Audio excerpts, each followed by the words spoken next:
Hi అండి. మీరు ఇప్పటివరకు ఎన్నో రకాల చేపల పులుసులు చేసుంటారు. కానీ ఈ పద్ధతిలో చేపల పులుసు ఒక్కసారి ట్రై చేశారంటే ఎప్పటికీ మర్చిపోలేనంత రుచిగా ఉంటుందండి. చేపల పులుసు కోసం ముందుగా స్టవ్ ఆన్ చేసుకుని ప్యాన్ పెట్టుకోవాలి. ప్యాన్ హీట్ తర్వాత ఒక 3 టేబుల్ స్పూన్ వరకు ఆయిల్ అయితే వేసుకోవాలండి. ఆయిల్ కాగిన తర్వాత జీలకర్ర 1 టేబుల్ స్పూన్ వేసుకొని అలానే మెంతులు అయితే వేసుకోవాలి. 1/2 టేబుల్ స్పూన్ మెంతులు అయితే వేసుకోవాలండి. మెంతుల వల్ల ఇక్కడ మనకి పులుసుకు మంచి ఫ్లేవర్ యాడ్ అవుతుంది. అలానే కరివేపాకు కూడా వేసుకోండి. అలానే ఒక ఉల్లిపాయ తీసుకొని సన్నని ముక్కలుగా కట్ చేసేసి ఈ విధంగా వేసుకొని ఫ్రై చేసుకోవాలండి.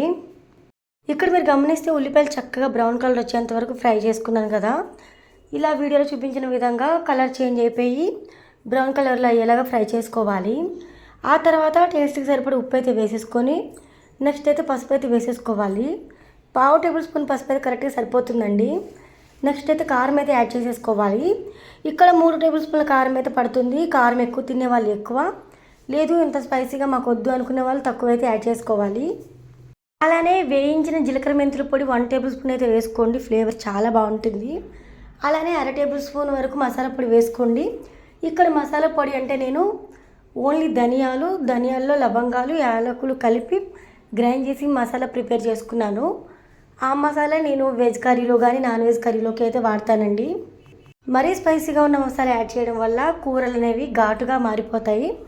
ఇలా స్పైసీగా లేని మసాలా అయితే తీసుకోండి, కరెక్ట్గా చాలా టేస్టీగా అయితే కుదురుతుంది చేపల పులుసు. అప్పటికప్పుడు ఫ్రెష్గా రుబ్బిన అల్లం వెల్లుల్లి పేస్ట్ అయితే వేసుకోవాలండి.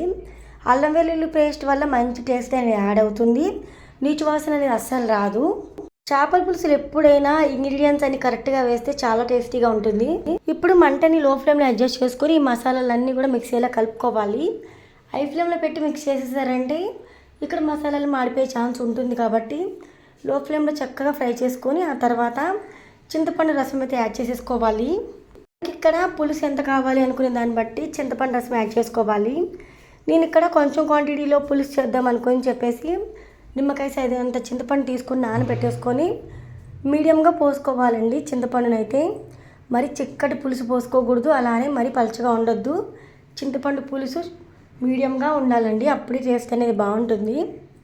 ఇప్పుడు చారు చక్కగా మరిగిపోతూ ఉంటుంది. చారు మరుగుతున్న టైంలో మనము శుభ్రంగా ఉప్పు వేసి కడిగి తీసుకున్న చేప ముక్కలు అయితే వేసుకోవాలి.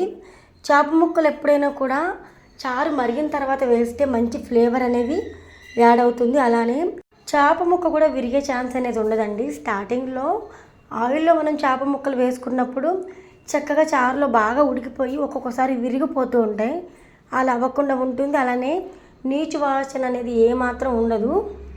ఇంతేనండి, ఒక్క 2 నిమిషాలు మరిగించామంటే చేపల పులుసు రెడీ అయిపోయినట్టే.